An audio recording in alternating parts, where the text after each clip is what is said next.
All right, hello and welcome everyone. My name is Chris Latham, and we are here in the beginning of week 2 for the class. And we're going to start this Tuesday out like we are going to start out the rest of our Tuesdays for this month, which is doing a bit of peer review. So you have now completed your assignments from week 1.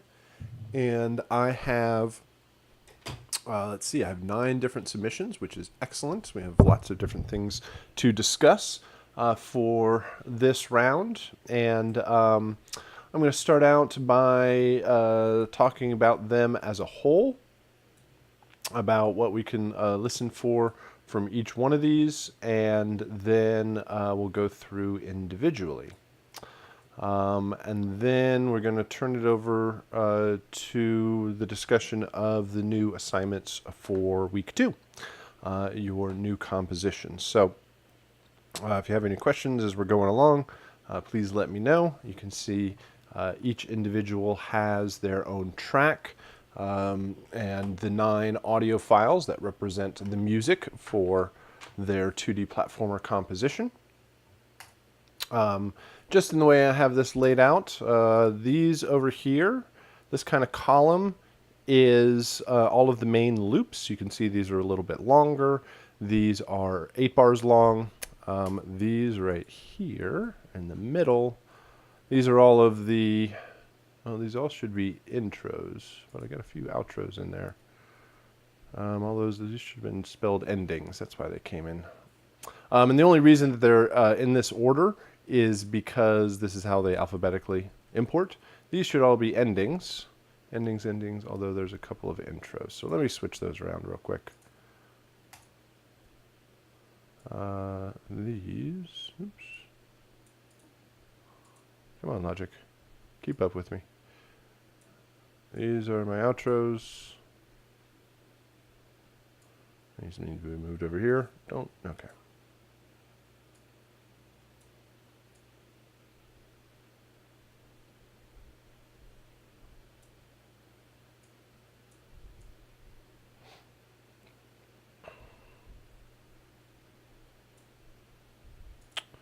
There's one group, and I think the other ones are at the bottom. Yeah. And just move these around.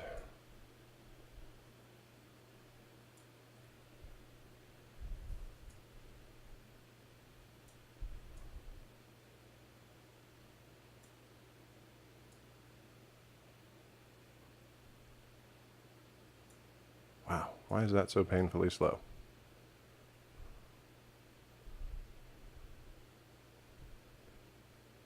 Come on, you can do it. There you go. Okay. So, now we have all of our intros together, and we have all of our ending cues over in this column. So, we'll start by listening to the main loops. This is going to be the majority of the composition. This is what's going to be heard most of the time during gameplay. And then we will switch over to the intro. We'll switch over to the intros and the outros and listen from there, because that'll tell us how the music will go into and resolve out of these main loops. All right, so first and foremost, the loops, main loops, they need to loop. There should be no gaps, there should be no pops or clicks or fades or anything like that. So watch out for things like this, where all 3 of your files... Low Logic. Whew. Moving slowly today. Here are all watch out for these where they have gaps at the end of the file. These will not loop properly. Seeing as that looks like the same amount of blank space at the end, more than likely something that happens is you want to make sure include audio tail is off to make sure that it's not adding any extra silence automatically for you. Which is not necessary when you're creating loops.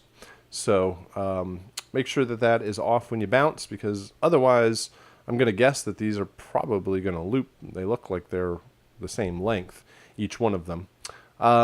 Otherwise, compositionally, we are listening for to make sure it is all one consistent tune from the beginning to the end, or basically it feels like one song, feels like one composition. It's not 9 different compositions or 3 different versions of it or whatever. It feels like one cohesive piece of music that can seamlessly transition from main loop 1 to 2 to 3. That means you need to have a consistent key, a consistent tempo, and consistent instrumentation when through each one of these cues, so that they can switch and transition from one to the next in any sort of order. They all need to be the same level. None, you don't want any one of them to be so much louder than or quieter than the others. And it looks like all of these are pretty consistent across all 3 of the files.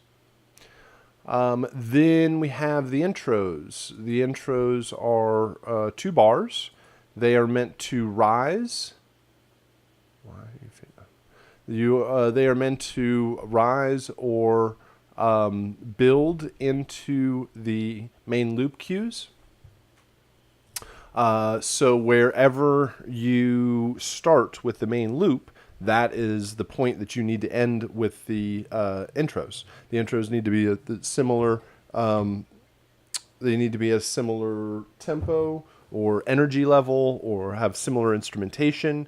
One thing that I consistently hear is like missing percussion or drums in the intros or endings, like the drummer just refused to play.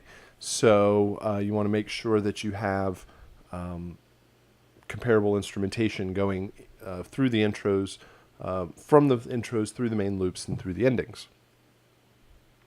And then the endings need to end. First and foremost, they need to reach silence. So these look like they are set up correctly, where they will start out with a ending resolution of the music and then actually fade out and into silence. You want to make sure these look like they're good. This is where a time where having the silence on the end actually works. You just probably don't need that much silence. Also, watch out for gaps at the beginnings of these files, which will create issues as it jumps from one to the next. All of these look, or at least this last one here, and, well, actually all of these look like they're going to get cut off at the end. They don't actually end. They just get cut off by the file. So we'll take a listen to them. It all depends. I mean, these might get really close, or like these might get really close.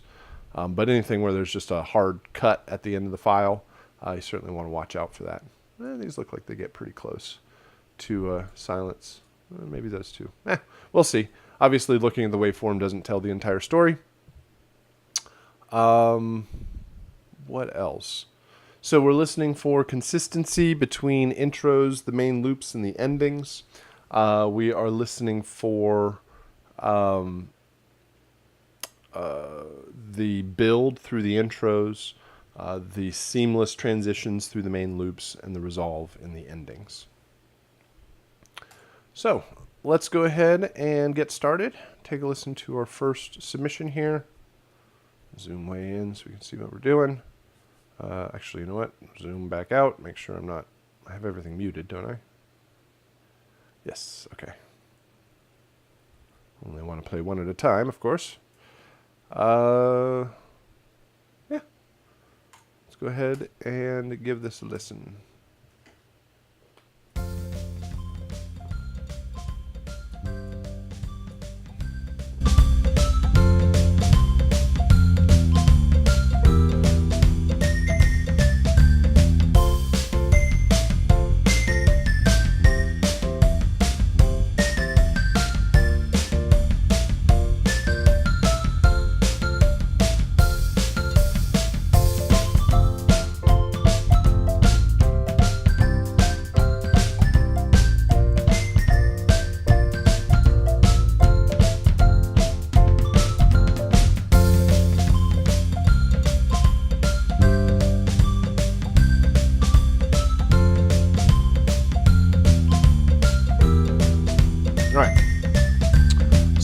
The first thing that I hear is the strong change from main loop, basically into main loop 2. Main loop 1 and 3 sound pretty consistent in their rhythm. They got this kind of swing to them, which works, but it turns to kind of a much more straight ahead rhythm in main loop 2, which might be a little too jarring. Overall, the energy level and the kind of the overall vibe of the music work quite well. Very kind of major and upbeat, kind of bouncy, with a strong melody. It's just that change right there to the different pacing or the different rhythm from main loop 2 that's really thrown me off. So everything's consistent, everything loops properly or transitions well to go from one cue to the next. Let's try these 3 intros.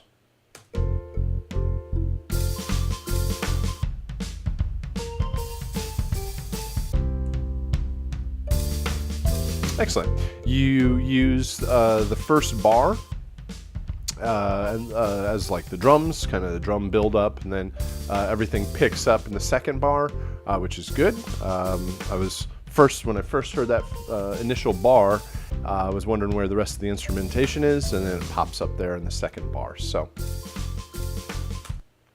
those should build and transition into the main loops properly. 3 endings.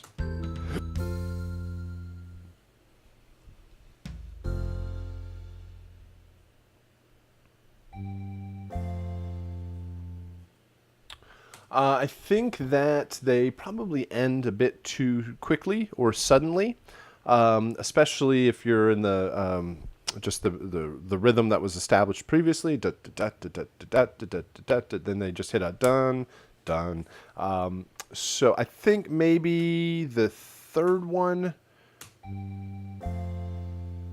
mean, they all are just strong resolutions, but the third one might like slow things down enough that it would work. But I would probably say all 3 of them.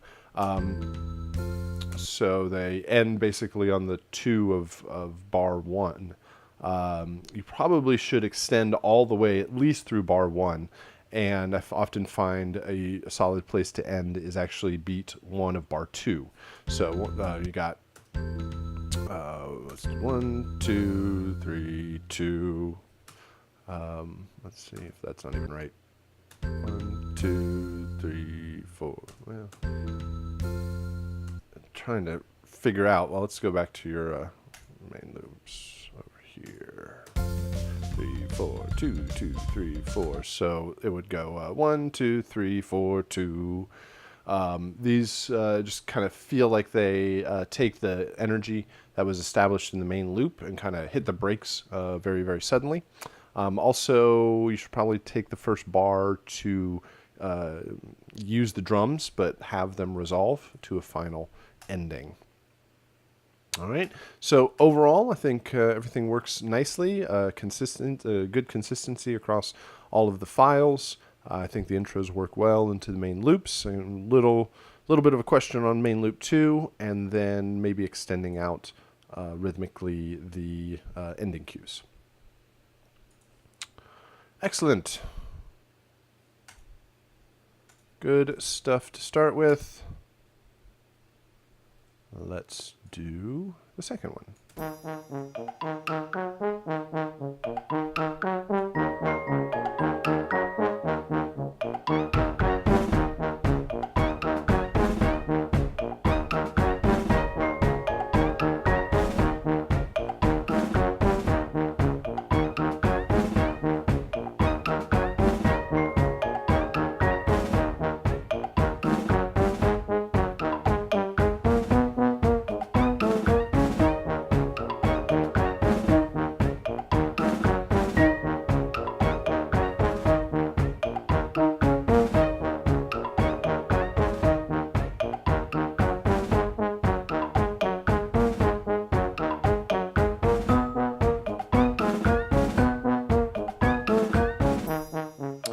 I mainly feel too much repetition all the way through. I would create more variation from one to the next, and mostly it's that repeating brass line. The I mean, once that one bar phrase is established, it just repeats all the way through. Yes, it changes chords, but that part is especially too repetitive. So change it from one to the next. Plus, even the percussion is really quite similar. They focus more on the elements that change. Create a strong melody line. There could be some things melodically from some of those bells or chimes or whatever. Focus on the elements that strongly change. I would also warn against referencing London Bridges falling down, which is what's happening in the game, but I mean, there's an element of that. But I think it's just kind of too much of a direct reference overall. So work on more variation from one cue to the next. Also, watch out for this, especially in this first one, you have too much of a difference or change from the first cue to the second cue. From the first 4 bars to the second 4 bars. So I felt this was really sparse in the beginning because it just that brass. I mean, there might be a couple of brass layers. Sounds like a tuba and a trombone or something. But it was very sparse, and they're playing the same line there. So it kicks in a little bit more here in the second half. Like, that's really where it feels like it's established, and it maintains that all the way through. So keep that pattern going. Well, that's not the right way to say it, because it's too repetitive. But don't change so much by just like introducing a completely new instrument in the completely new instrument through those cue, because every time it loops, it'll drop back down to having no instruments in it again. So that's some of the things to watch out for. Here are the intros.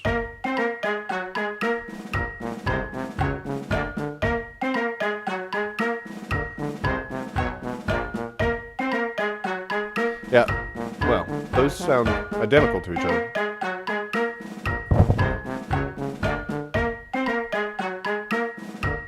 Yeah, so they shouldn't, number one, again, they shouldn't reference London Bridges falling down so directly. And also, from one to the next, create a lot more variation, or else there's not a lot of musical reason to have 3 different versions if they all sound the same. These look the same too.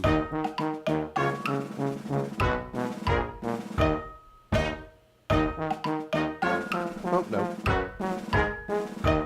All right, so same general idea, hitting some different chords in there. Cool, I like the idea. I like it kind of slows down and hits that last note or chord. But again, more variation from 1 to 2 to 3, compositionally. Keep what you have instrumentation-wise, production-wise, but progression, rhythm, melody, change those up quite a bit from one to the next. All right, very good. Let's check out the next one here.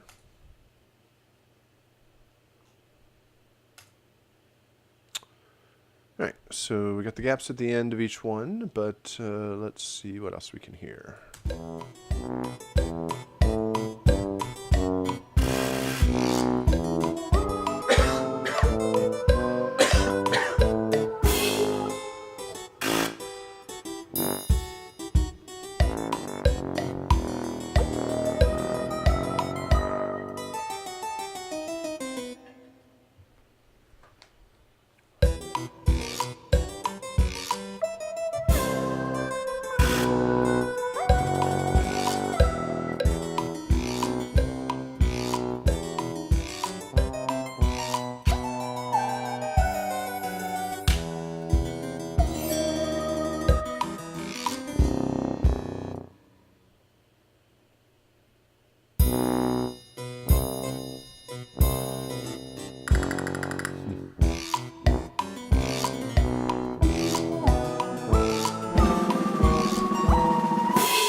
All right.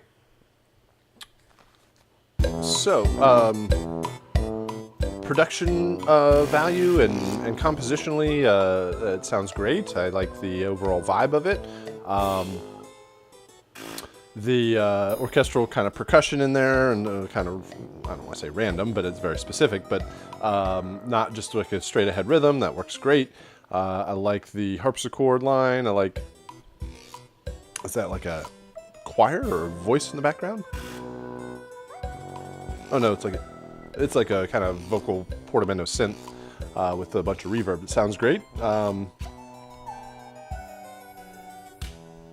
Very cool. The one thing that I hear is the third phrase. You don't want, like, where these started sound like more like loops. Here, this sounds da da da da da da. Is that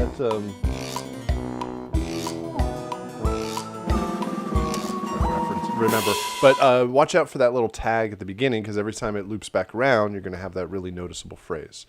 Let's see, it's God Save the Queen. But so watch out for having little melodic lines like this, and then you get into the rhythm. The other thing is you feel like you kind of end the phrase a little bit early, because you still have 8 bars, but you had this 2-bar tag at the front. So work on the loops. Make sure that the loops are going to loop properly. Compositionally, production-wise, that all works very, very well. So you just want to make sure it's going to be formatted properly for the game.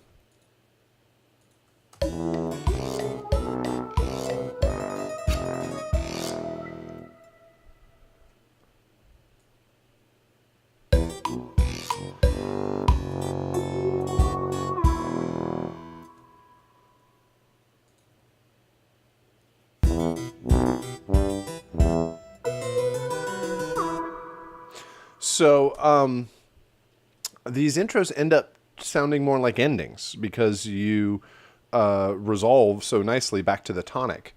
And since everything starts on the tonic, you are basically going to repeat that tonic chord. You will resolve to the tonic here.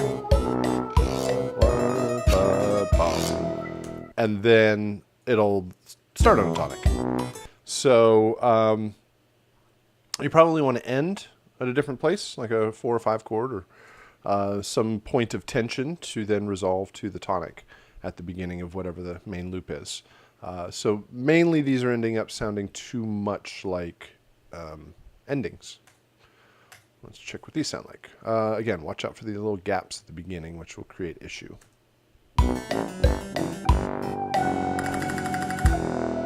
Yep. That works.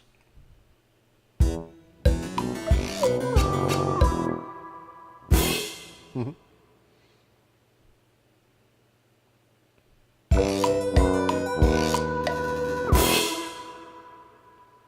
Excellent. So, yeah, I think these work. Just edit that little bit out at the front.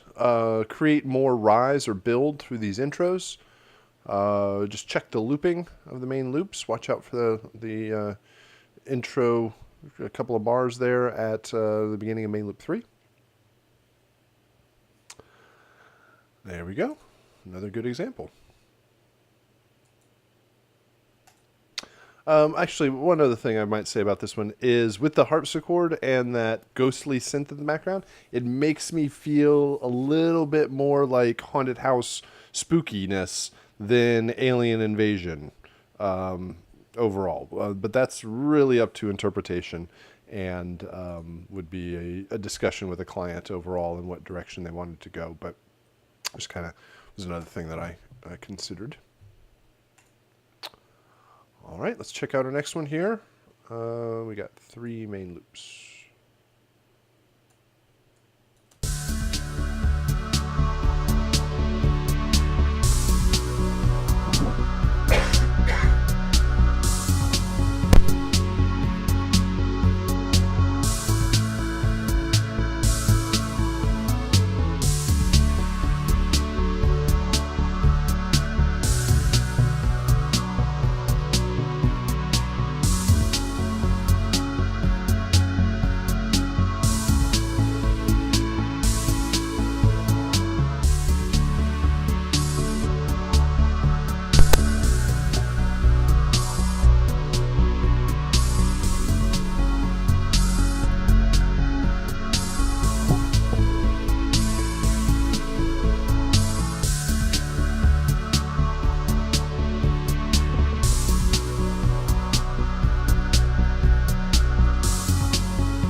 All right. So, main thing, a couple of things would be, first thing would be the pacing of it overall. Feels a little bit relaxed and slow overall. Still should kind of either just pick up the tempo overall, or have maybe a hi-hat or some element that is sitting on the 8th notes or 16th notes that really ups the pace. Hold on just a sec.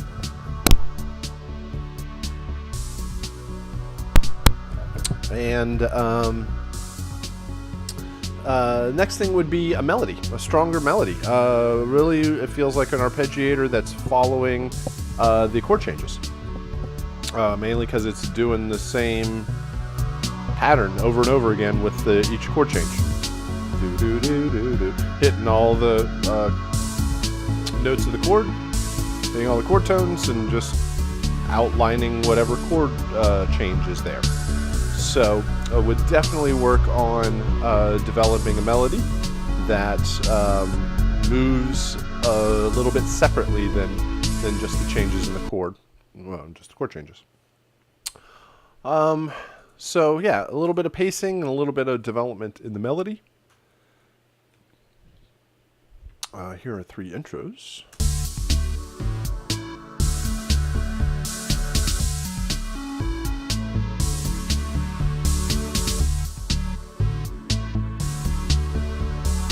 Yeah, so these feel like 2-bar loops. They could have a lot more build through them, because I could just sit here and this makes sense. A 2-bar intro really shouldn't work as a loop. A 2-bar intro should build up, and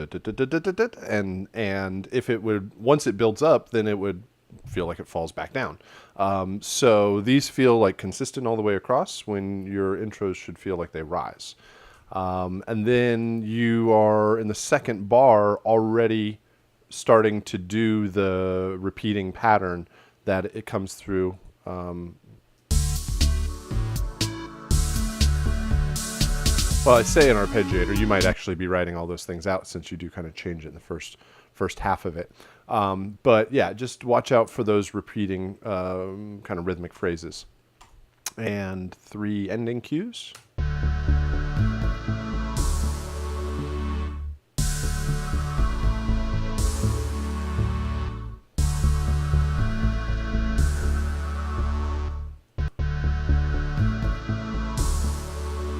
They all 1-5-1? 5-1. Well, I guess I would move away from the 1-5 in the beginning of each one of them. Just change to use different chords, or stay on the 1, or stay on a 5, or create a little bit more variation. You have the change in the last chord. But you could also introduce that in the first bar. I'll probably also include more resolution from the drums. Those would be some of the suggestions to kind of wrap everything up there. They feel like they don't have as much energy. Is it the hi-hats? Maybe it's the hi-hats that are... Yeah, I think it's the hi-hat that I'm missing, because there was an element there that's maintaining that pacing. All right, so most of it would be variation over the course of from one cue to the next, so that you don't kind of get stuck in that feeling of a loop. All right, doing well. Let's check out the next one here.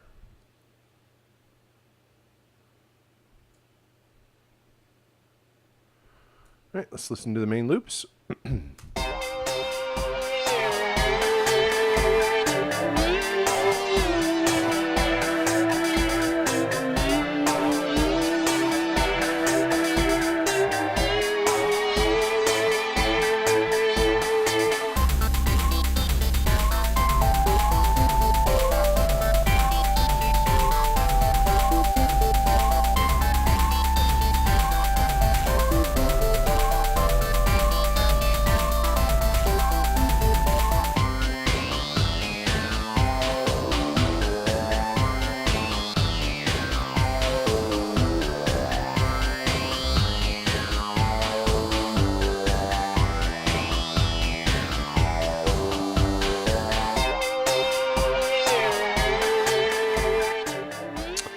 think there might be a bit too much variation.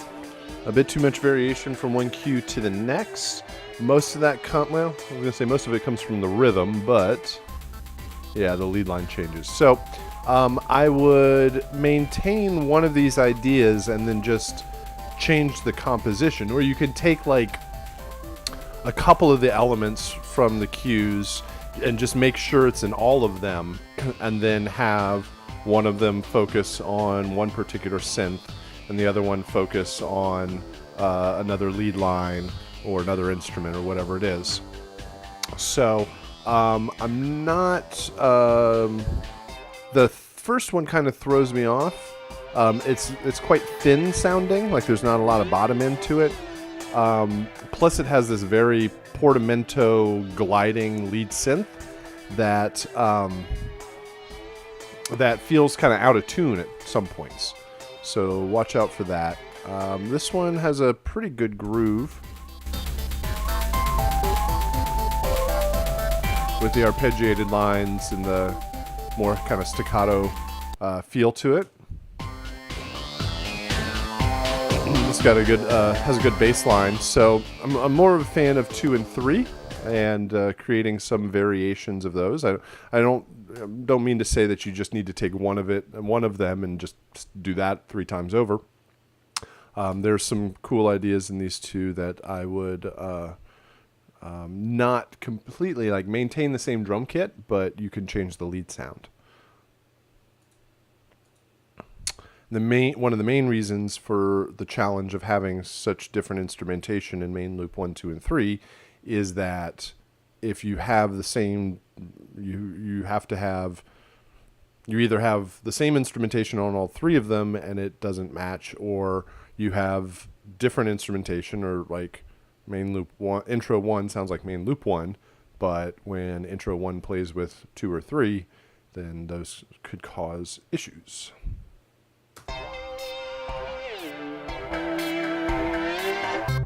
Yeah.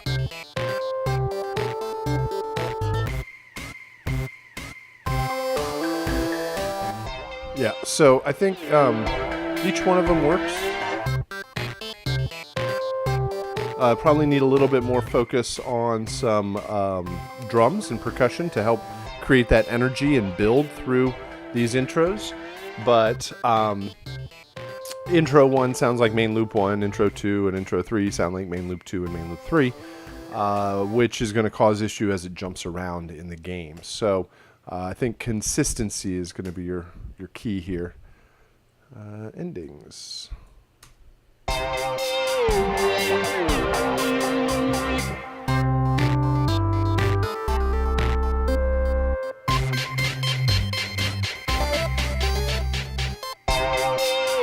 Yep, you want to make sure they end, like they don't get cut off by the end of the file. You actually might end them a bit sooner. Like I mentioned earlier, beat 1 of bar 2. 1, 2, 3, 4, 2. And just hit there. 1, 2, oops. 1, 2, 3, 4, 2. Just kind of hold on the 2 there. 2, 3, 4, 2. That gives a little bit of room to fade out to silence. So, all right. So the main thing to do is to make sure that all 3 of the intros work with all 3 of the main loops, and all 3 of the main loops work with all 3 of the endings. So consistency mainly in the instrumentation.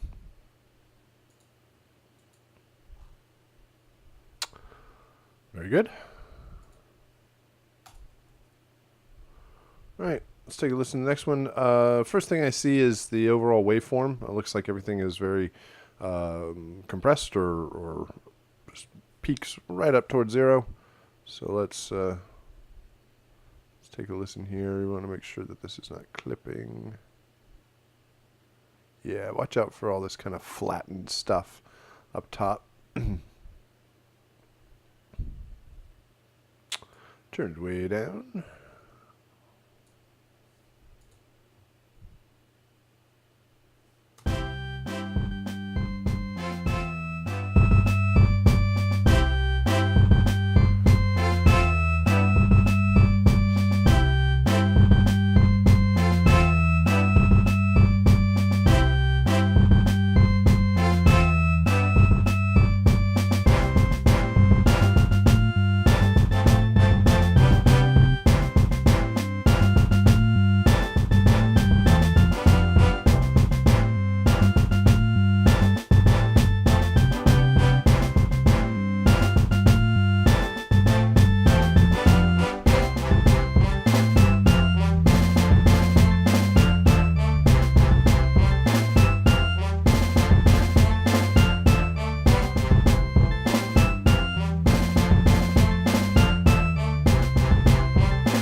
right.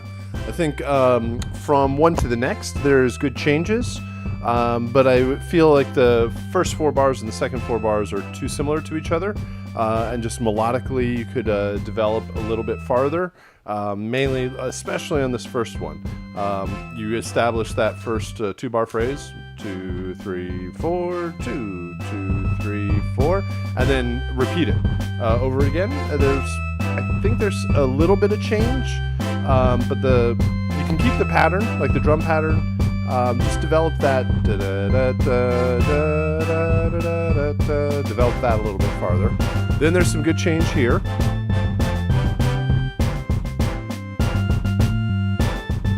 And I think you can get away with it for about 2 repetitions before I start realizing, oh, this is exactly what's going to happen. I can sing along with it only about halfway through.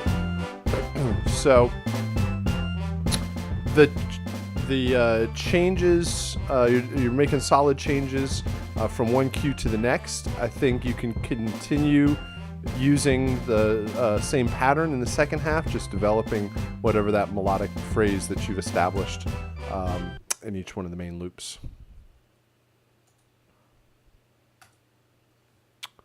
Here are 3 intros. Oh, and seeing it again, listening over there, yeah, I can hear some distortion, and like especially when the big kick or timpani hits. It's not timpani, but big bass drum hits, and when the snare hits, and the tuba, and basically everything hits like on a downbeat, then it kind of overloads the master.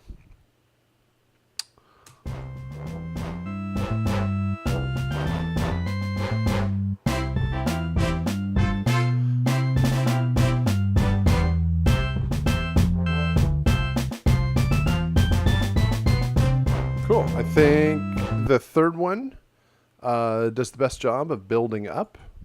The first one, like the melodic line builds up, but a little bit more from the drums. Although I hear the bump bump at the end. These will also rise up. Well, not as strongly, I guess. The third one really rises in the second half. Like the drums, you got the little the snare fill, and the melodic line rises up there, so it's way more pronounced in the third one. So I think in the second bar of the first 2, you could probably build up a little bit more. But that's definitely headed in the right direction. These are the main thing here is it feels like it'll just get cut off at the end.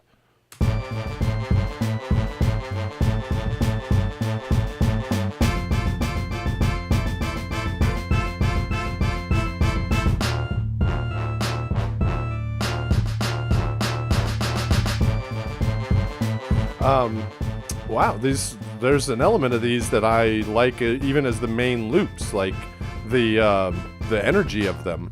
I can get the idea that you just screwed up, so it's like dabba dabba dabba, like that sort of, but it feels like a stronger energy and pacing to it overall, intensity that might be cool to explore in the main loops.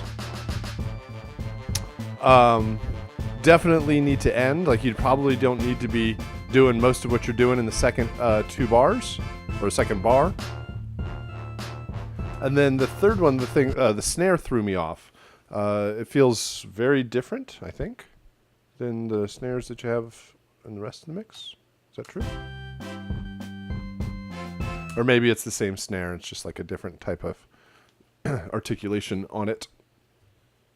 But yeah, definitely make those 3 resolve and kind of hit that final end note.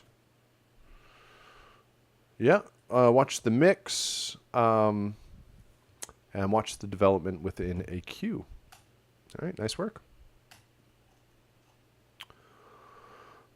All right, let's check out the next one here.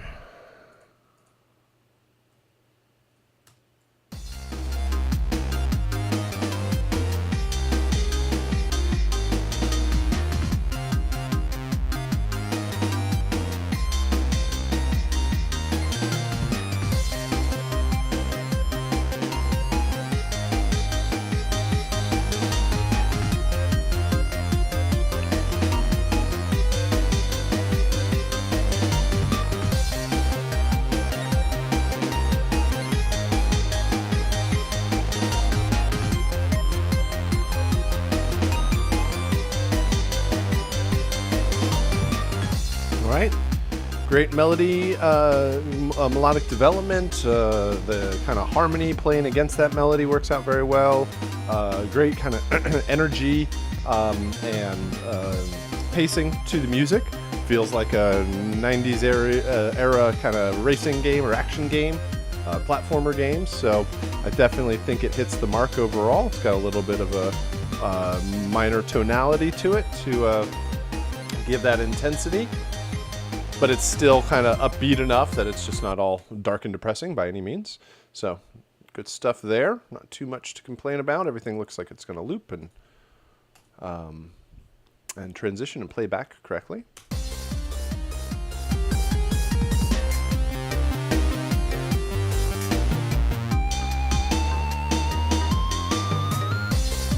Cool. Let me see here, and let's do this. There it is.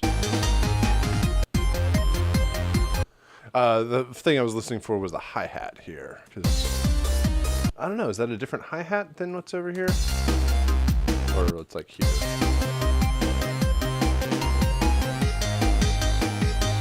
Well, that's different. So anyway, this hi-hat in here threw me off. It sounds maybe too different or not used very much in the main loops. And then same thing with the synth in the third intro.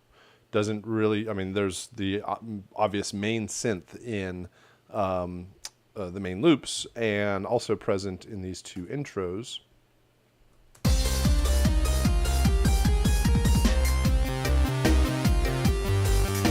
But feels very different here,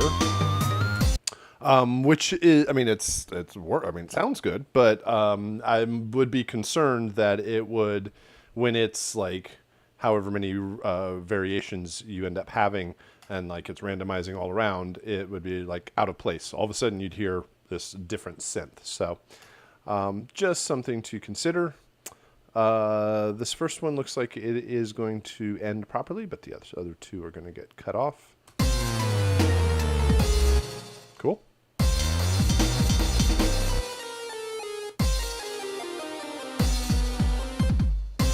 Cool. This one looks like it gets pretty close.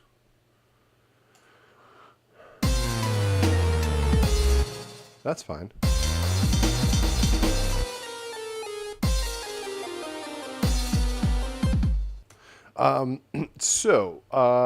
This second one, it does look like they all look like they end or get really close. The second one, however, I think you could hold, like, sounds like you're stopping because you have to end within 2 bars. So I think you could probably hold that last note. Let me do this one. Da, da, da, like go down one more semitone and sustain it. If you need a little bit extra room, you might even just kind of just do this little fill starting like right. I don't know, it's not going to move correctly. Right around here, and then just hold that last note out. Because I do like that little tag at the end. This third one, I don't think you probably need these last 3 beats. You could go da da da da da da bomb, and just hold that on, again on 2. Beat 1 of bar 2 in this one. The dropped synth works very well as like, oh no, I screwed up. All 3 of these definitely have a good sense of you didn't win. You think bad things happened. So yeah, excellent. Just a few tweaks here and there, but I think compositionally, overall feeling and vibe of the game and the music works out very well. We got two more.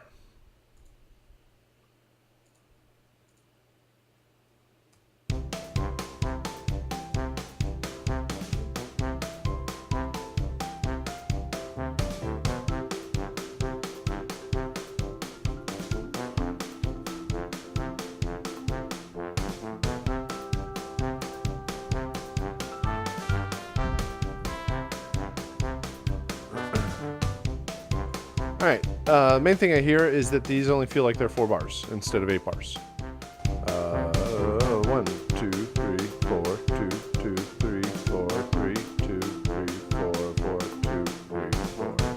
So I would extend them out a little bit. It also just feels like you don't have enough room to develop an idea. So extending it out will help developing things more melodically. The marimba in the second one is extremely low compared to the brass of the first and third one. So that could definitely come up.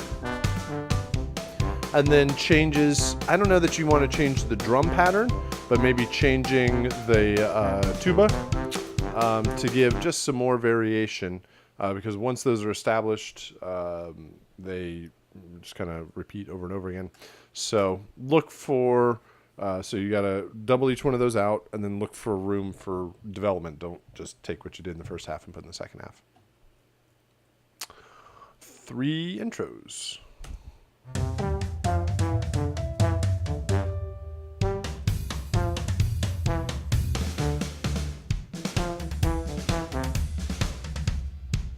I'm going to listen to one of those against, because the drums are quite busy overall. I want to make sure that it ties pretty well into one of these main loops. Where is it?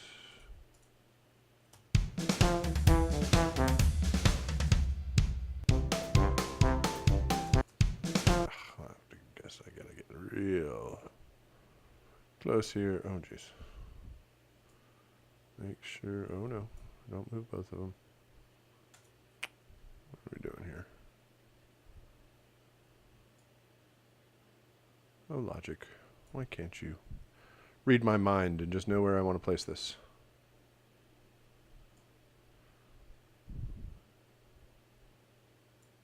Why don't you just put it perfectly up against that one? Okay.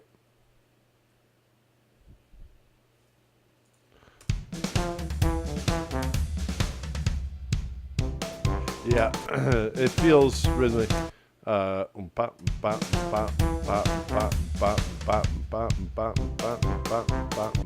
So basically your snare hits are not syncopated through the intros like what ultimately happens in the main loops. So they feel like interesting drum rolls and fills, but they don't feel like they're ready to go match up with the main loops. And then 3 ending cues.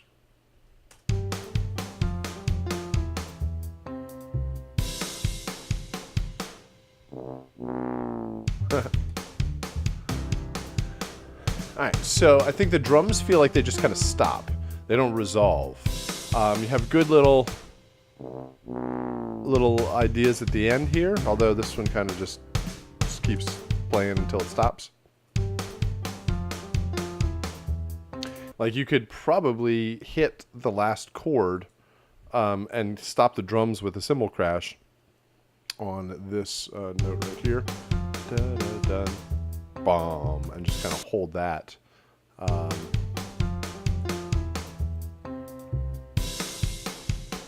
probably wouldn't start with a crash. I'd end with a crash, and then you can have this little tag at the end. Wah, wah. And then just make sure it doesn't get cut off. Yeah, and this is kind of focused on the bass, which gets kind of lost against the louder other instrumentation. So watch out for the repetition overall and develop the idea a bit further through the main loops. And let's see here, why is my computer moving around all much? Last one. Let's take a listen to this.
All right, a couple things would be, let's just go through one of these at a time.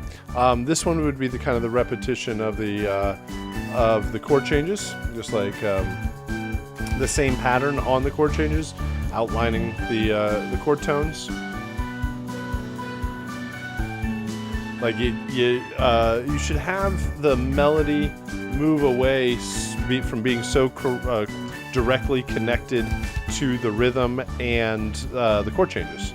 So what you do here in the last half bar here, you expand. You have just a little bit more movement overall. The second one here, kind of relying too much on the harmony. It doesn't really feel like there's any melody. It's just the chord progression. Oh, you do. It's just hard panned. Watch out for any sort of hard panned instrumentation, because you ultimately, especially in the game scenario where you don't ultimately know what they're going to be listening to it on, or you probably do, it's going to either be a phone, and maybe it's out of their phone speakers because it's an iPhone app or an Android app. Maybe they're listening out of just earbuds. Maybe it's a mono TV speaker. There's a whole lot of reasons why you might just miss a whole half of the mix. So you shouldn't place anything, especially as important as the melody, just all the way hard panned to the right. The other thing that I hear is the bass. Like all of the bass instrumentation and like a lot of the harmony, all that stuff gets cut off very suddenly when it loops. Listen how everything just kind of sucks away. And it just kind of, as it starts over again, all of the instruments just kind of seem to stop and restart very suddenly. Here's another one. So watch out for the consistency in the instrumentations. The low bass instrumentation makes that a bit of a challenge as you go from one to the next.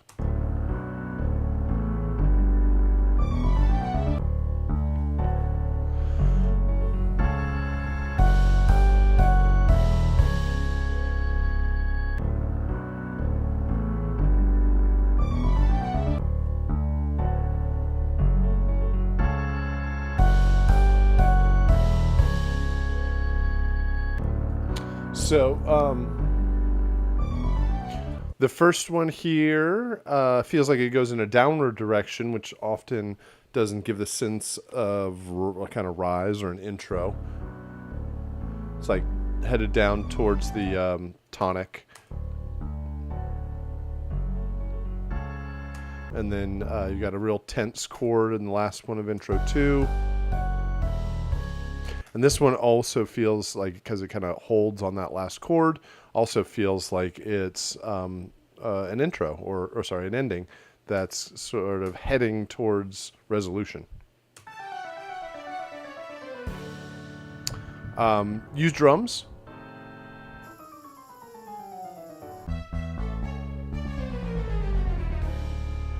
Cool. I like the, again, watch the level difference between the third one and the other ones.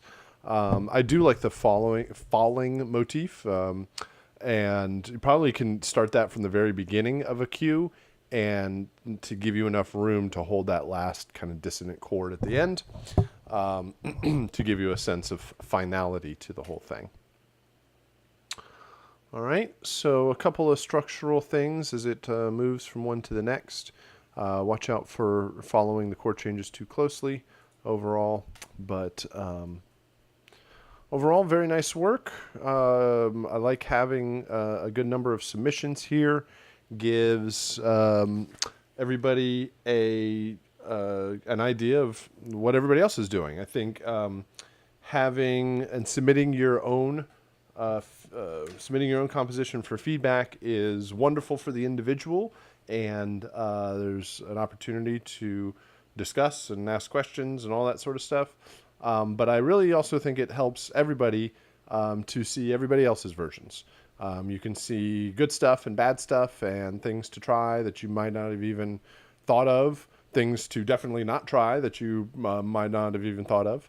And it gives you what 9 different variations on the same idea. So you can see why there are different composers for different clients, where everybody can take the exact same project and instructions and interpret it to be so many different variations of the composition. And none of them are completely wrong. None of them are like, oh no, trash all of this and start all over again. Most of the stuff that we're talking about is the reality of the game, which is like the new part that you're learning this month. The fact that it's not just one composition, it's a whole bunch of little parts and that you can rearrange and put back together for any order or any purpose in the game. And that's typically where the challenge of this assignment is. Okay, you've got, you start with the first main loop, you're like, yeah, that's great. And then you do another main loop and you're like, yeah, that's good too. It works with the first one. And you get to the third one, you're like, oh, well, it's more difficult now to make all 3 of these work together. And then you start doing your intros and you get one or two of those, and you're like, oh, that's fine, but man, this third one doesn't work with all these variations. And then you get all the outros and endings, and you have even more variation, and to make sure they all work together. So it's really less about the composition itself and more about the process of how your brain considers these types of compositions. How it's like it's a puzzle of putting together all of these different combinations. So good work overall. You have an opportunity to revise your compositions all the way up to your final delivery. You should take the feedback, and I provide video feedback in the comments, and take everything that you've all the critiques and feedback, and incorporate it into a revision for your final version. And if you have any questions, please let me know. I'll stick around here. We're going to transition over to the archive for the information for week 2. I'm going to stick around if you have any questions or comments. But other than that, we'll meet again on Thursday. And yeah, come prepared with any questions you might have. Thank you very much. All right, let's go ahead and discuss the new assignments for week 2. So we have a new project. We have a new game. We have a new soundtrack. A new style of game requires a new approach to the music. And so our game this week is called Angry Bots, and it is a demo that is provided by Unity Games. Again, this game is built in the Unity game engine. Next week, in week 3, we'll start talking more about the technology, and we'll discuss game engines and audio middleware and some of the software and tools that are kind of running all of this stuff in the background. And like I've said before, saying like game engine is like saying DAW, kind of, sort of, not really, but sort of. Basically, in the same way that a DAW is the tool that you use to make music, a game engine is the tool that a game developer uses to make a game. And just in the same way that there's Logic and Pro Tools, and they give away free projects, and like, here's some recorded music for you to check out and test out how our software works, they do the same thing with games. They can provide versions of the games that people can tear apart, and we can get in there with our music and sound effects. So our new game for this week is a different style of game, different approach to gameplay overall. In Angry Bots here, you are this mercenary infiltrating a robot factory. The robots are none too happy that you're there, and they are bent on your destruction, so they will come after you. And your job is to kind of go further and further into the game world. This is a much more complete game. There is more stuff going on.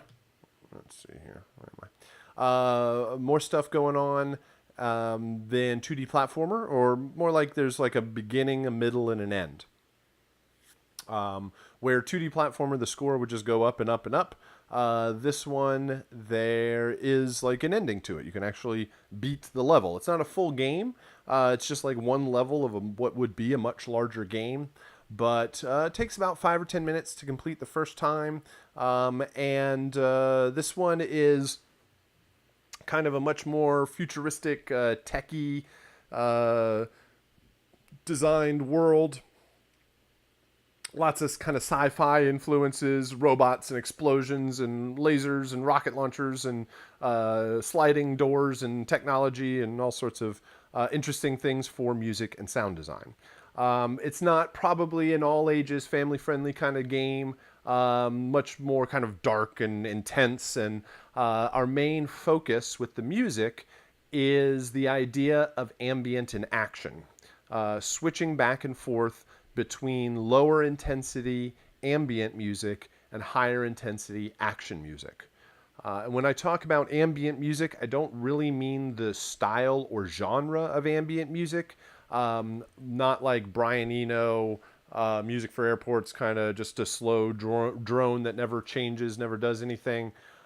Ambient just means less than action. Sometimes it's known as battle and exploration. But this is the idea of there's a period of time in the game where you're just kind of wandering around the level trying to figure out what's going on. And lots of games do this, where there's a period of time where you're exploring and then all of a sudden an enemy jumps out and there's battle music. And the battle ensues for a particular period of time, and then you either win or lose the battle, and you move forward from that. So same sort of thing here. We have to, if you did nothing else in the game, if you just sat there in a corner and hid forever, you would hear this ambient piece of music. Ambient doesn't mean just a drone, just kind of slow and boring. It can have energy to it. It can have good instrument layers to it. It can have drums and bass and harmony, maybe even melody, but probably we'll leave that up for other pieces of music. But it can have structure to it. It can have development, and it really shouldn't just be one slow drone that doesn't do anything and just sits there. So there would be an ambient piece of music until a battle happens. And when one of the battle happens, one of these robots comes out to attack. And you'll notice that the battles are pretty short, right? So this guy wakes up, he comes to attack, you only hit him a couple of times, and he explodes. This guy comes to attack, and I kind of toy around with him a little bit, run away, let him chase you. And eventually, you'll either destroy the bad guy or the robot, or they will destroy you. And whenever these battles happen, the action music comes in. And then when the battle is over, the action music will leave and return back to just the ambient music. The ambient layer or the ambient cue will always be there, will always be playing. And when you fight one of these robots, then the corresponding piece of action music will come in. There are 3 different types of robots, and each one of them has a different action cue or action theme that's attached to it. And whenever you battle that particular robot, you will hear its action theme. And then when you defeat that robot, that theme will eventually go away. It'll fade out. So you have an ambient cue, and then you have 3 action cues that represent each of the different robots. They can play at the same time and will play at the same time. So you will, no matter wherever you are in the game, you will always be hearing the ambient cue. Then one of these battles starts and the corresponding action cue comes in. So we have to understand, how do we add or subtract this action music whenever we want. That's one of the main challenges here. We have to be able to get into a higher intensity action piece of music and then return back to the ambient piece of music as seamlessly and invisibly as possible. So, how does the game know when a battle is happening? And the answer to that is it uses health points. It uses you have health points, and the characters have health points. You might not notice, but this yellow bar on his back is actually a game meter or a health meter, and it tells you how long it takes. A lot to destroy you in the game because it's mostly just to test out and have fun with it. And defeating one of these robots doesn't really take all that much time. So we'll have to discuss how we get back and forth between this lower intensity ambient music and higher intensity action music. Let me explain each one of the robots. The first one here is called the buzzer bot. This is the kind of flies around, is sort of annoying. It zaps you with these little lightning bolts. These guys are called the spider bots. They're basically bombs on legs. They come after you, and if they get close enough, you'll either destroy them, or if they get close enough, they'll self-destruct. They really don't do much except for chase you around and become annoying. These are the most frequent kind of robots on the map. There's another one over here. And let's go inside here. So, and then here is the third robot. This guy is called the mech bot. It's this big RoboCop-looking robot coming down the way here. These I would kind of consider like a mini boss. They're kind of harder to destroy. You have to unload into them to eventually defeat them. And then there's just the same robots across the rest of the map. The good thing with the music and sound is we really only have to focus. I mean, you really are you see everything in the beginning of the level, and all of your music and sound effects will be populated through the rest of the game. So let's go ahead and bring up some of the other material. Let's see. Here's the PDF that you get.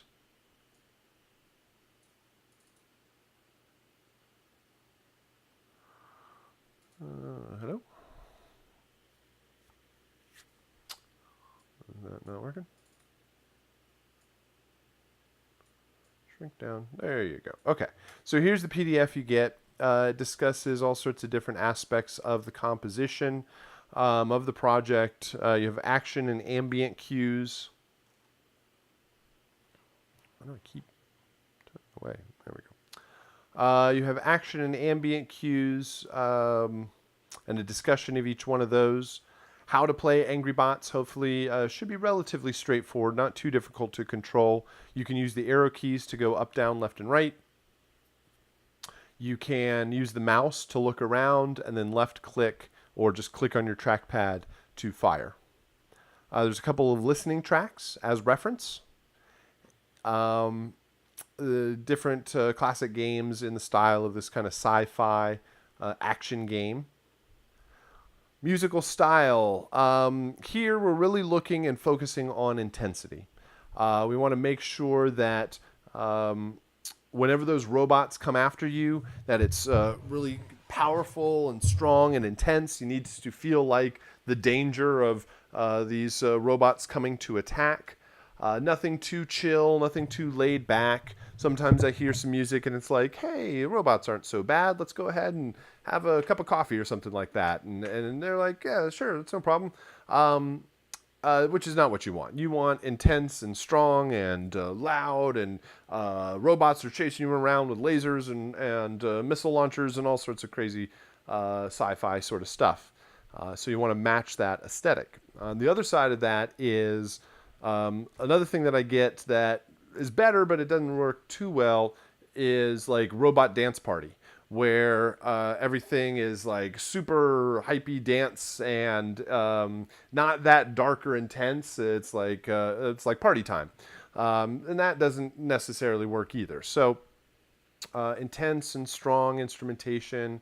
I have suggested instrumentation, synths and pads and driving bass lines, gated effects, sweeping filters, bouncing delays, fast percussion, heavy distorted guitars, big fast drums, large brass and strings, cymbal swells and impacts, anything that portrays strength and intensity. Then there's descriptions of each one of the cues, which is basically what I'm discussing now and how they'll play back. What I really want to get to is the asset list down here. There's screenshots and descriptions of each one of the robots and how they should sound, and just a general overview. Then the asset list. There's a total of 7 files that you will create for this. I mentioned 4 of them so far: the ambient cue, buzzer action, spider action, and mech action. They're each going to be 1 to 2 minutes long, and they will loop 16-bit 44:1 stereo. So don't think about this as 4 individual 2-minute long compositions. Think about it as one composition that can be broken down into 4 parts or 4 stems. So each one of these layers is going to contain unique instrumentation. You shouldn't repeat any instruments between the different cues, so that when you hear those particular groupings of instruments or that thematic line or melody or instrument, whatever it is, you can recognize whatever robot's coming after you. You almost train the player with the music so that they can hear what's coming up next. So let me explain how these 4 files work, and then I'll get into these short stingers here. So when the game starts, if nothing else is going on, you are always hearing the ambient cue. Through the entire game, that 2-minute long ambient cue will be looping around and around. The ambient cue should be subtle. It shouldn't be too much in your face. It can still have a bit of rhythm to it. It doesn't need to have strong percussion, but it can maybe have some hi-hats or a arpeggiated bass line, or some sort of gated effect that will foreshadow the rhythm that's coming. And you should you want to lay down the foundation of the progression. This is going to map out how things are going to play back in the how all the layers are going to play back together. All right, so we hear the ambient from the beginning of the game. As soon as you've been attacked, you either shoot the robot or the robot shoots you, then the action music will come in. The action music will come in immediately. It will start playing from wherever it is in the loop, and you will hear action music. This point, you need the strong percussion. You probably need a couple of layers of percussion, bass line, harmony, and probably a thematic. I don't necessarily want to say instrument, like a melody, but thematic. Thematic line or thematic instruments, or something that tells you what robot is coming after you, so that you can give that sort of information and help the player. All right, so first guy, the battle starts, and as soon as he's destroyed, the battle ends. The music's going to start fading out at that point.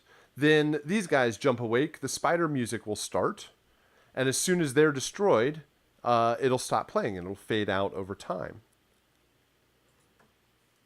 So let's go ahead and load up some examples here. Talk my way through a couple of examples of what this might sound like. There we go.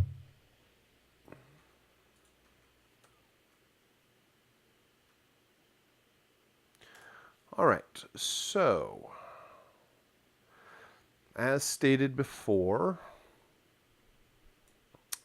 you are going to have 4 2-minute, somewhere between 1 to 2 minute long cues or layers, or even maybe think of them as stems that can play back together.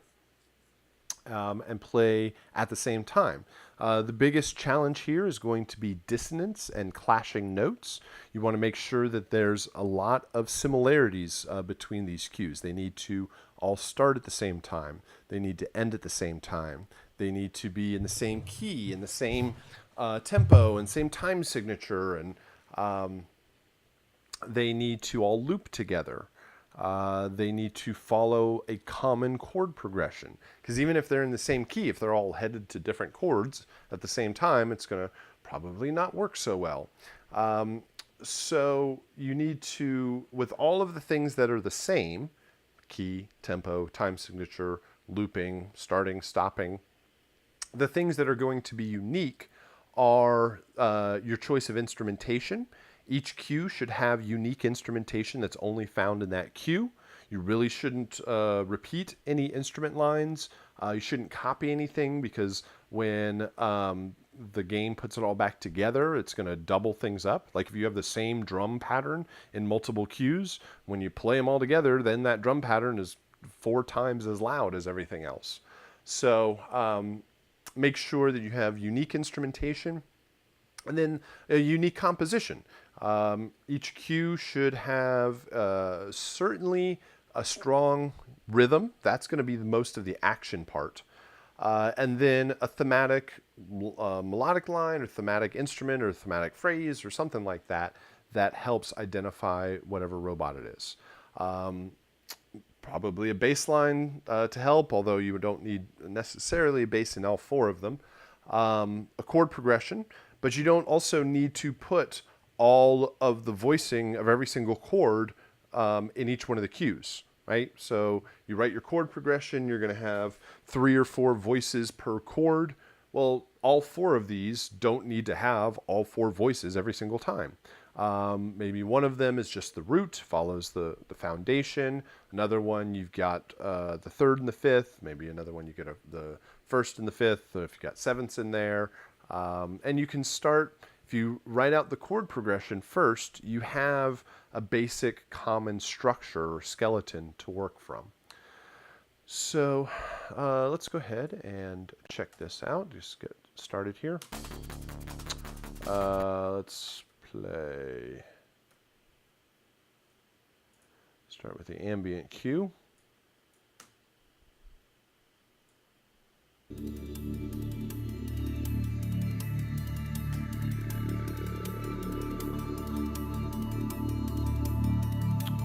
All right, I am going to I'm going to play the part of the game, just mixing these up and down. And the whole reason this thing is going to work in the game is because when the game starts, all 4 of these pieces of music are going to start, and they're going to play together. They're going to reach the end and all loop together, so they're going to constantly be in sync.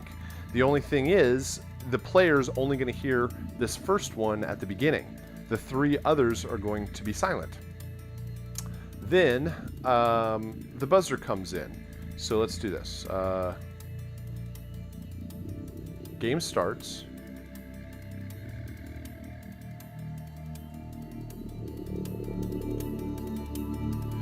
Game starts, and you hear just the ambient cue. And then once you get attacked here, that's the buzzer bot, and so the buzzer music will immediately come in.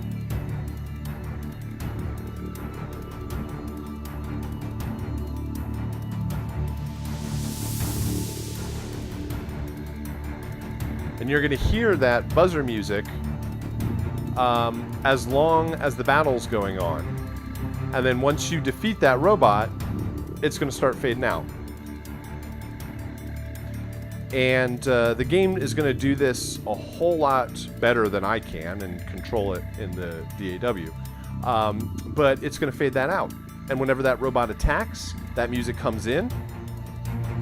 So this is the buzzer by itself. So we've added the low strong strings. You got some big timpani hits in there, big low bass drums, and there's these little white noise sweeps somewhere, I think, in here. There you go. So it adds a little bit of layers. So this ambient cue is mainly made up of, has a hi-hat pattern in it, but mostly is a chord progression. This is outlining the chord progression. No, it's a couple of notes that are just kind of presenting the foundation of that chord progression.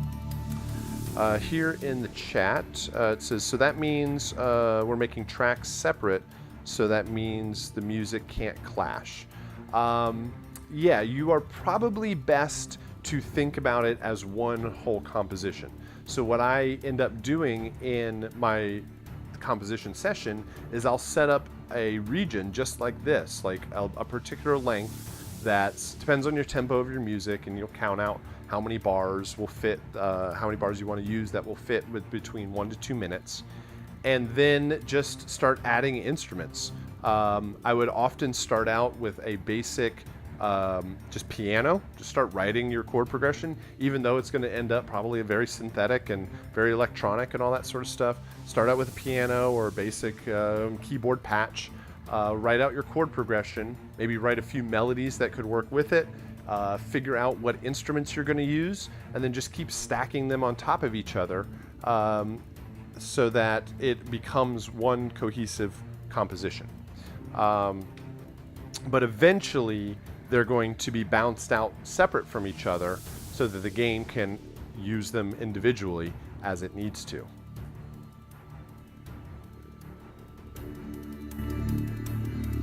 All right, so that is the buzzer. And once that buzzer is defeated, it eventually fades away back to the ambient. And then you go after the next one. So this spider pops up. When that spider pops up, the music is going to immediately add in the spider cue. It sounds like this. Hi-hat, bass line, a little melodic line that we'll hear is actually a double of the mech cue. Here it is with the ambient.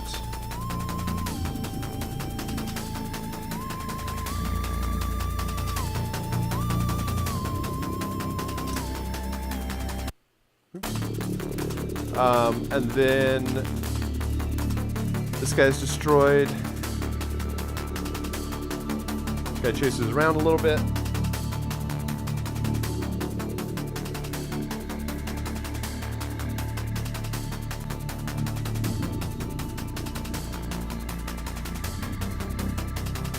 When that guy's gone, the music will fade out.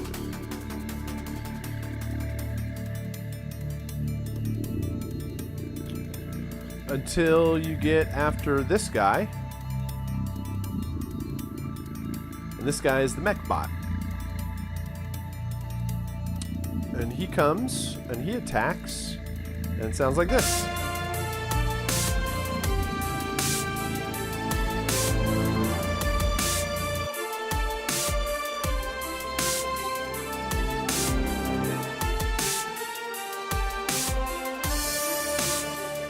So with that one, you've got strong brass and strings. You basically have the high strings to match the low strings from the buzzer cue. You've got a strong lead melody. This one, where's it coming? Right about here.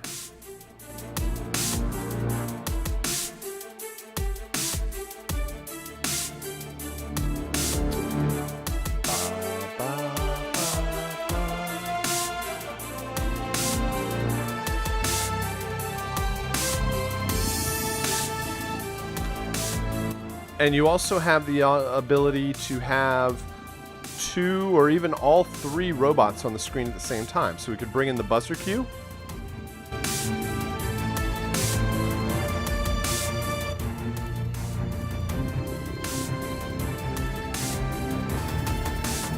Bring in the spider cue.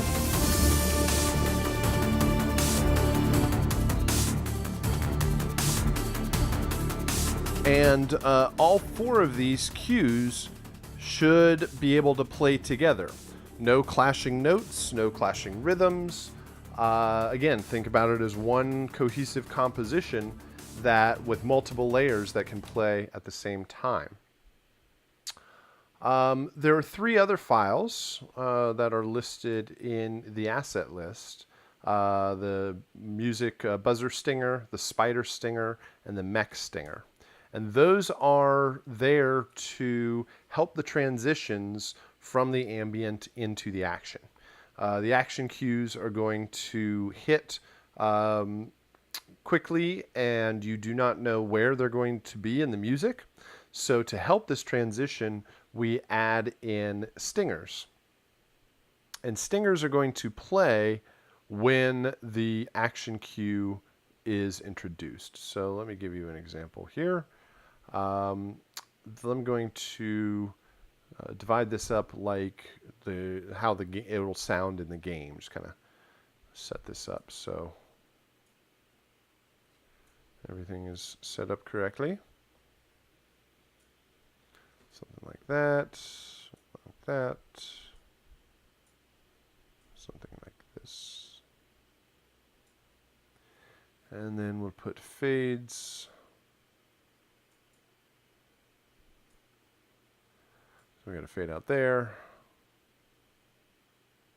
and a fade out there, and a fade out there. All right, so when the buzzer action comes in, when it comes in here, you'll notice that the buzzer, it'll come in probably in the middle of some phrase somewhere, doesn't have a strong impact, just kind of jumps up.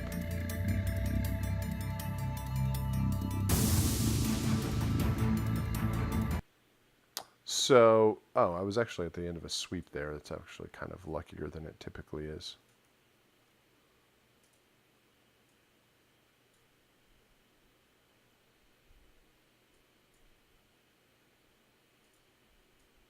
Turn off my fade there. Thank you.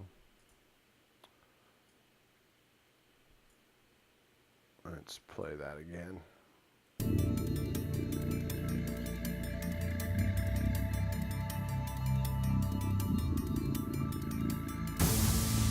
So it just comes in there. And so to hide that sudden transition, we can throw stingers in here. And the game, again, the game's going to do this all for you. A stinger should hit have a strong impact at the front and fade out to silence very quickly. It's meant to distract and create a little bit of interest at that whatever the random point that's going to transition. Provides a little bit of consistency, even though it is kind of just going to be a random point. If you're familiar with electronic music and like drops and impacts and things like that, that is commonly what a stinger could be. Stingers are typically have a strong impact, maybe some low end, maybe it could be a drop. And then there's another layer or two on top of what I call like some modulation or some filtering or a pitch drop or a filter sweep or a synth arpeggiator or something like that. These are all kind of strong impacts.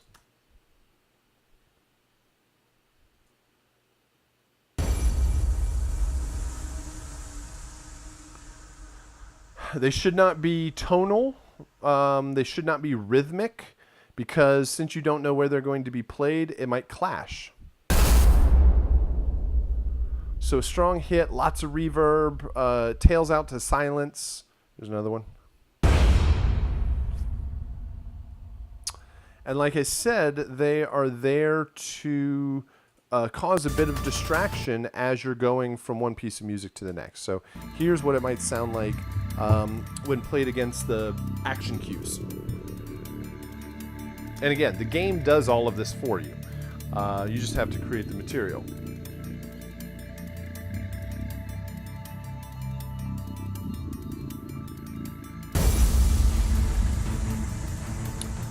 So it should provide a hit, and then the one should fade out, and the other piece of music will already be there. Here's another one. third one.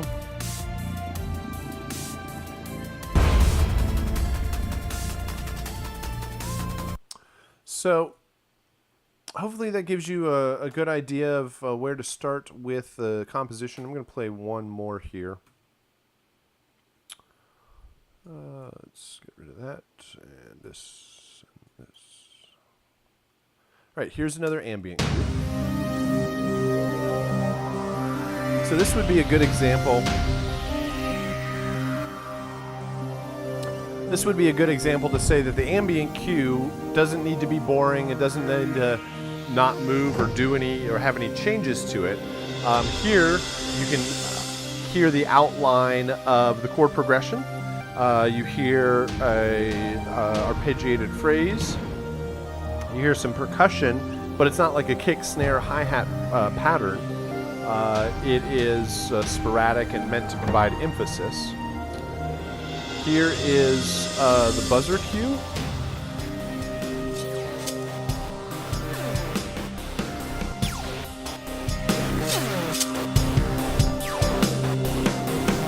Here it is by itself.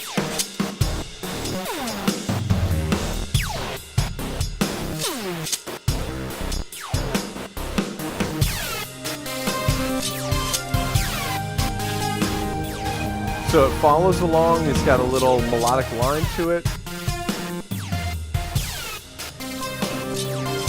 It's got drums, that's probably the most important thing to add for the action cue.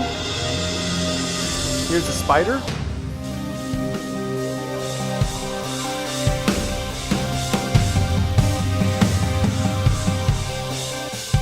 This one's mostly drum kit.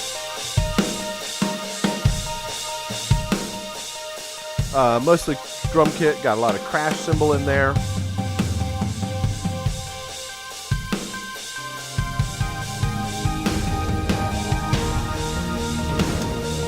And here's the mech.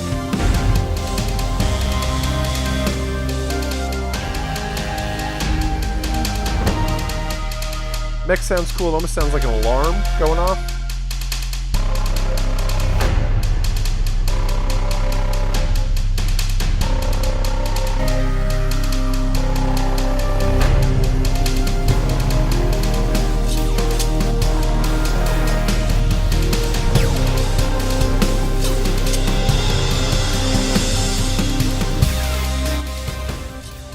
Definitely have to watch out when all four of these are playing to make sure it doesn't completely overload the master.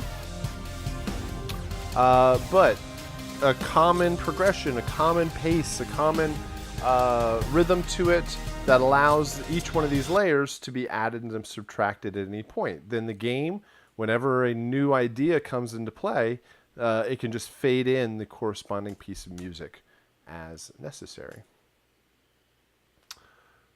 So hopefully that helps in describing how the composition is going to be set up.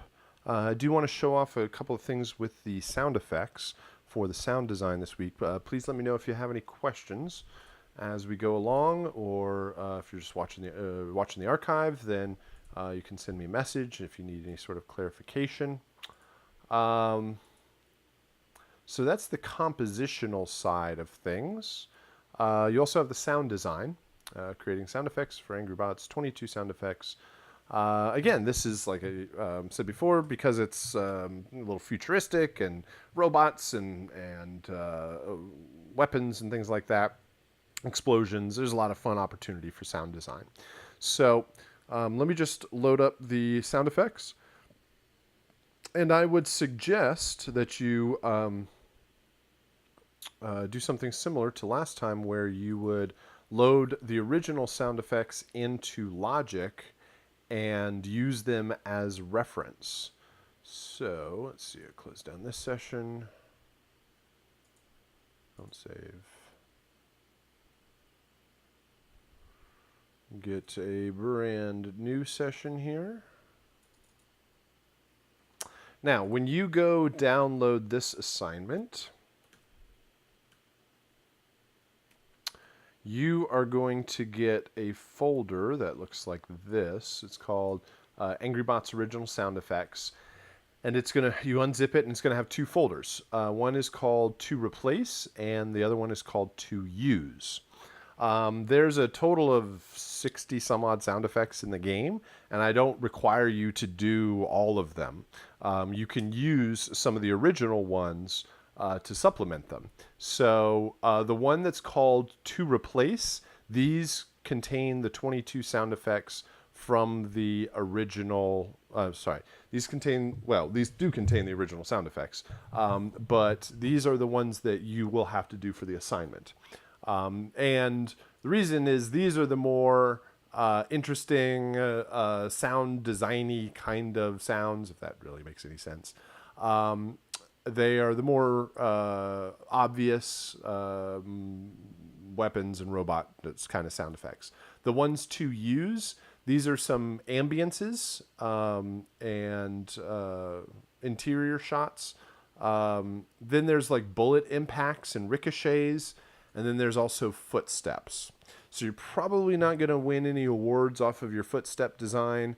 You're not going to get hired off of your ricochet. Well, who knows? Maybe you would.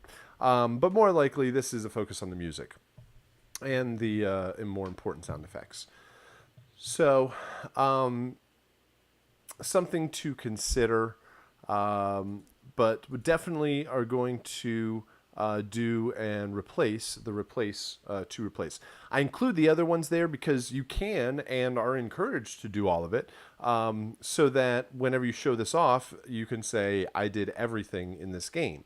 Otherwise, some of the original sound effects will be there still. But let's just use the to replace folder. I'm going to take all of these sound effects and I'm going to drag them onto a track here in Logic. Open, place all the files on one track, yes. It always comes up with,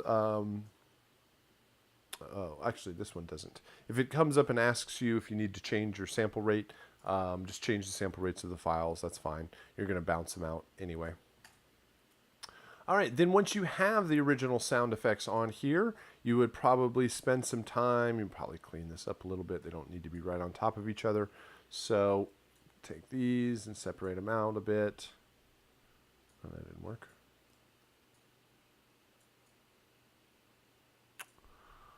Well, Logic, come on. You can cooperate with me.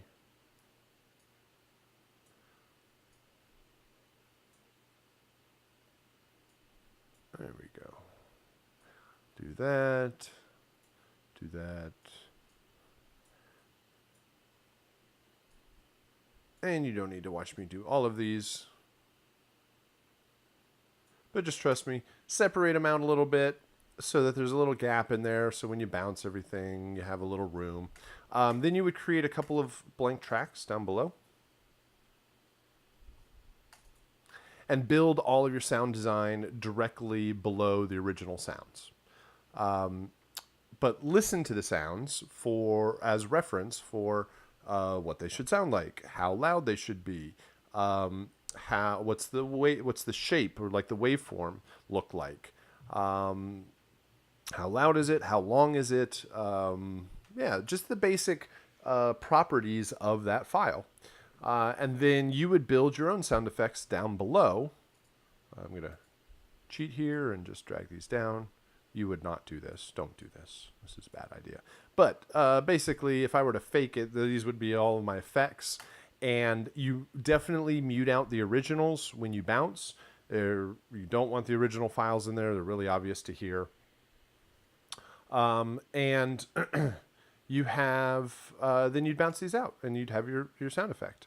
And you'd go through and design all of these. Let me actually play these. I think this is going to work. Let's see if these broadcast. Airlock door close.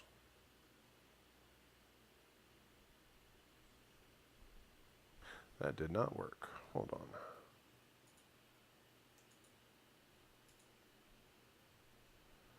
How about this? Let's try that again. There it goes. Okay, this is airlock door close. There are a lot of doors in the game, and there are all the Star Trek kind of doors that open and slide open and close and do all that stuff. So there's a door open. There's a door close, and the assignment has pictures of everything, so you can play through the game. You can see what's what. A lot of times you can get away with the close just being the reverse of the open. Maybe there's a little like chunk, like ka-chunk at the end as it locks closed.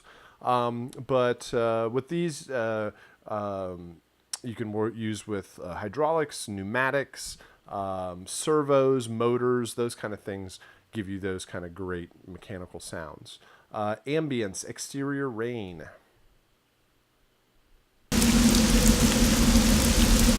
It's a rain loop. 30 seconds. Yours doesn't have to be that long, but just a consistent rain clip that you'll hear when you're outside of the robot factory. Interior hum. This is when you go in. This is like room tone. I always think that sounds like the inside of a spaceship or something. Like, as if I knew what the inside of a spaceship sounded like, but I'm sure. Something like that. Flying buzzer destroyed. There's a lot of sound effect. There's a lot of explosions. So the two main things in the game are not main things, but things that have a lot of sounds are doors opening and closing and explosions. So what I would suggest that you do when you go do the sound design is you should be familiar with like the Westar Music Library to get access to sound effects there. There's another resource called freesound.org, which is a website. It's kind of a community-driven website. Westar is great because it has a whole bunch. It has the sound ideas library, which is a great, like, very high quality sound effects library. Freesound.org is community driven. There are lots and lots of sound effects on there. There's also lots and lots of very bad sound effects that are not worth anything. But there's also some very good stuff in there. And for the types of things you're trying to do, a lot of that stuff can be covered there also. So what I would do is say, okay, I need explosions. So go off and search for a whole bunch of explosions, bring them back in, and then combine them all together to make the sounds that you need. Don't work on one sound at a time. Don't say, I need a flying buzzer explosion. Go find an explosion, bring it back, edit it, name it, bounce it. Then go, oh, I need a mech explosion. Then go back out, get another file, bring it back in, edit, name it, format. Like, that takes too long to go back around and around and around like that. Do it in chunks. A lot of times when I do sound design, I'll spend one day just looking through sounds. Like, just go find my library of whatever it is. And I'll just go, here's 25 sounds that I'll eventually put all together. Then maybe the same day or maybe the next day, I'll go back and I'll just edit everything. Put them all together, layer them up, see what works. Then often, if there's time, I might have another day that's just like mixing and bouncing and formatting and delivery, like finalizing everything. So if you work in big chunks like that, it often makes the process a bit easier. This is zap electric. This is when the lightning bolt kind of shoots out and zaps you. Mech alert. All of the robots have an alert sound when they recognize that you're there. They kind of wake up and attack. So there's kind of an alarm sound there. Mech destroyed explosion. It's an absolutely huge sounding explosion, which is good for that very large mech robot. These are patrol mech footsteps. As that thing is walking down the hallway, you will hear these footsteps for footstep 1, footstep 2. I think they completely cheated and used the same sounds. You could probably make it a little bit more interesting than that. Missile explosion. So this is when it fires at you. So it shoots its missiles at you, which is this shoot missile sound. So it fires them, and then it either hits you or hits a wall or something like that and explodes. The spider alert. Right? So a little couple of beeps as it wakes up. You don't have to do exactly the same thing. Just kind of do some other stuff. I've heard very cool things where people have done like vocoded robot voices when these things like wake up and it goes attack or something like that. Spider destroyed explosion. These are the bombs on. That's when you destroy it. This is when it self-destructs. I think that is a horrible explosion sound. It's a real big letdown compared to the other explosions. Proximity. This is when the spider bots are coming after you. They beep. And it's very important. Just make that one little beep. And you don't want it to be very long, because what happens is as it gets closer to you, the beep gets faster and faster. It goes beep, beep, beep, beep, beep, beep, beep, beep, beep, beep, beep. And so if you have like a long sound, that's just going to stack up and sound all sorts of crazy. So all you really need is one really short sample. Spider self-destruct, that's the bad explosion. Interior doors open and close. These are the Star Trek doors that slide open and closed. I just think that sounds like somebody's window being rolled up or down. Locked door opening. Once you get, you stand next to these computer terminals and you hack the computers, and it allows these locked doors to open. Player death. This is when you die. That's not true. That's a gunshot. That is the incorrect sound. Let me get that out of there. Player hit. This is when you take damage. Player shooting. This is the gunshot sound. It's pretty important with that sound. That is going to be a looping sound. And it is important that you match the timing of those shots, because I think it matches the animation or the muzzle flash in the game, which is this.